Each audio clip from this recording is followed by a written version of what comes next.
Hello friends, good morning. I hope everyone is doing great. आज का जो video है बहुत ही इंपॉर्टेंट होने वाला है क्योंकि आज जो आईपीओ आने वाला है उसका नाम है साइंट डीएलएम।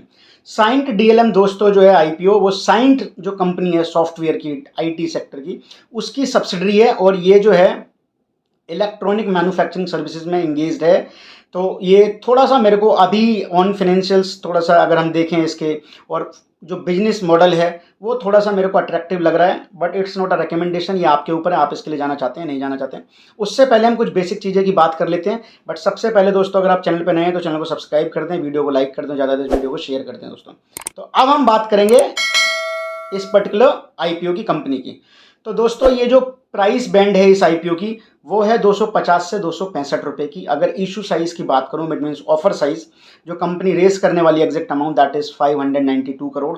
कंपनी ने 15 करोड़ शेयर पहले से ही रिजर्व कर लिए हैं अपने एम्प्लॉइज़ के लिए और कंपनी जो है इस आईपीओ से जो आने वाला पैसा है उससे 160 करोड़ का डेट चुकाएगी और 70 करोड़ जो है पैसा उससे इन ऑर्गेनिक ग्रोथ में पैसा लगाएगी। ऑर्गेनिक ग्रोथ मैं आपको ऑलरेडी बता चुका हूँ। ऑर्गेनिक ग्रोथ ये होता है कि आप सेम सेगमेंट में जाके अपने बिजनेस को एक्सपेंड करने के लिए एक्विजिशंस कर रहे हैं, मर्जर कर रहे हैं। बट अगर आप डिफरेंट सेगमेंट में जाके एक्विजिशंस कर रहे हैं, मर्जर कर रहे हैं, तो इट मीन्स आप इनऑर्गेनिकली ग्रोथ कर रहे हैं बिजनेस के अंदर। 75% जो ऑफर साइज का जो परसेंटेज है वो क्यूआईबीज के लिए बुक कर दिया है, क्वालिफाइड इंस्टीट्यूशनल बायर, और 15 जो परसेंट है वो नॉन इंस्टीट्यूशनल इन्वेस्टर के लिए कर दिया गया। तो इट मीन्स आप बात करेंगे तो 90% तो दोस्तों इन्हीं के लिए बुक है। मतलब 10% जो पोर्शन है वो केवल रिटेल अप्लाई कर सकते हैं। तो इट मीन्स मिलने के चांसेस थोड़े से कम है दोस्तों, बट उम्मीद पे दुनिया कायम है, तो ये हमेशा याद रखें। अब मैं बात करूंगा कंपनी की प्रोफाइल की, कंपनी एग्जैक्टली करती क्या है, क्या बिजनेस मॉडल है। तो दोस्तों ये जो बिजनेस मॉडल है ना, इसका जो ओईएम्स होते हैं, ओरिजिनल इक्विपमेंट मैन्युफैक्चरर, ग्लोबली ये उनको सप्लाई करती है जो भी इनका प्रोडक्ट है।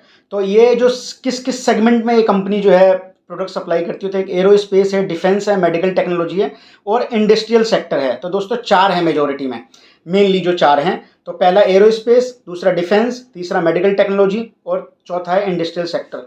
अगर हम रेवेन्यू की बात करें तो एरोस्पेस से इनके पास 20% का रेवेन्यू आता है, डिफेंस से जो है 37% का रेवेन्यू आता है, मेडिकल से जो 16% का रेवेन्यू आता है और इंडस्ट्रियल सेक्टर से जो है वो 25% का रेवेन्यू आता है दोस्तों। तो ये जो है दोस्तों इसके दो तरीके के काम है मेन। एक तो बिल टू प्रिंट है जिसे कहते हैं B2P, दूसरा है B2S जिसे कहते हैं बिल टू स्पेसिफिकेशन। तो मेजोरिटी में जो इंगेज्ड है काम करने में, ये प्रिंटेड सर्किट बोर्ड असेंबली करके एक मतलब एक प्रोडक्ट है जो ये प्राइमरी बनाती है। तो उसको PCBA कहते हैं, प्रिंटेड सर्किट बोर्ड असेंबली। उसके बाद केबल हार्नेस है, उसके बाद बॉक्स बिल्ड्स है और जो ये यूज़ होते हैं प्रोडक्ट्स, ये यूज़ होते हैं क्रिटिकल सेफ्टी सिस्टम में, जैसा कॉकपिट है, इन फ्लाइट सिस्टम है, लैंडिंग सिस्टम है और मेडिकल डायग्नोस्टिक सिस्टम है दोस्तों। तो इस तरीके के बिजनेस में इंगेज्ड है। अगर मैं कंपनी के इनकॉर्पोरेशन की बात करूं, कब कंपनी इनकॉर्पोरेट हुई थी, तो वो हुई थी 1993 के अंदर दोस्तों। इसकी जो पेरेंट कंपनी अच्छा करती हुई, अगर आप साइंट के शेयर्स में देखोगे तो एक अच्छे लेवल की उसमें ग्रोथ दिखाई दे रही है, शेयर का प्राइस भी उड़ने को तैयार है दोस्तों। अब हम दोस्तों इसकी बात करेंगे कि इसके पास जो कस्टमर बेस है वो भी स्ट्रॉन्ग कस्टमर है, जैसे कहते हैं आप मार्की कस्टमर्स हैं, जैसे Honeywell international, Thales global services, उसके बाद ABB INC, उसके बाद भारत इलेक्ट्रॉनिक, उसके बाद मोलवियो डायग्नोस्टिक।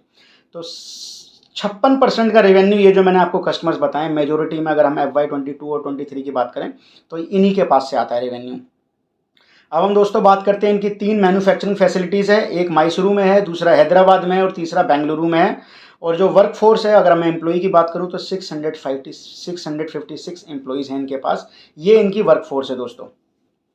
अब दोस्तों मैं बात करूंगा कि जो इंडियन इलेक्ट्रॉनिक मैन्युफैक्चरर सर्विसेज या सॉल्यूशन जो है, अगर मैं उसके साइज़ की बात करूं तो वो अभी 2.2% है। अगर मैं ग्लोबली कंपेयर करूं इंडियन जो EMS है, इलेक्ट्रॉनिक मैन्युफैक्चरिंग सॉल्यूशन, तो अभी ये 2.2% है अभी अगर हम 22 की बात करें, और ये 2026 तक ग्लोबली जो है EMS उसका टोटल का 7% हो जाएगा दोस्तों। तो इट मीन्स अभी भी ग्रोथ ऑलमोस्ट बाकी है, 3 टाइम्स से ज़्यादा की ग्रोथ अभी भी बाकी है अगर हम 2026 से कंपेयर करें इसे। दोस्तों ऑर्डर बुक जो है बहुत ही स्ट्रॉन्ग है। अगर मैं बात करूं तो 2432 करोड़ का ऑर्डर है मार्च 23 में। इन कंपैरिजन अगर FY21-22 की बात करूं तो उस टाइम पे 1202 करोड़ का ऑर्डर बुक था। इट मीन्स ये इट बिकेम ट्वाइस। प्रमोटर की स्टेक 92% की है। अब दोस्तों हम बात करते हैं कि ये तो इसका मैंने बता दिया बिजनेस मॉडल क्या है, ये कैसे स्ट्रॉन्ग है, ऑर्डर बुक है। इसमें कुछ चीज़ों की कमियां हैं दोस्तों, जो इसकी वीकनेसेस हैं। तो वीकनेस में बात करें, एक तो प्रमोटर्स की स्टेक बहुत ज़्यादा, अगर प्रमोटर्स चले जाते हैं इन एनी केस तो समस्या हो सकती है।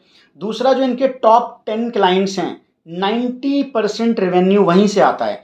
इट मीन्स अगर कोई भी कस्टमर चला जाता है टॉप 2 या 3, तो इट मीन्स इनकी जो बैलेंस शीट है वो इम्पैक्ट हो जाएगी उससे।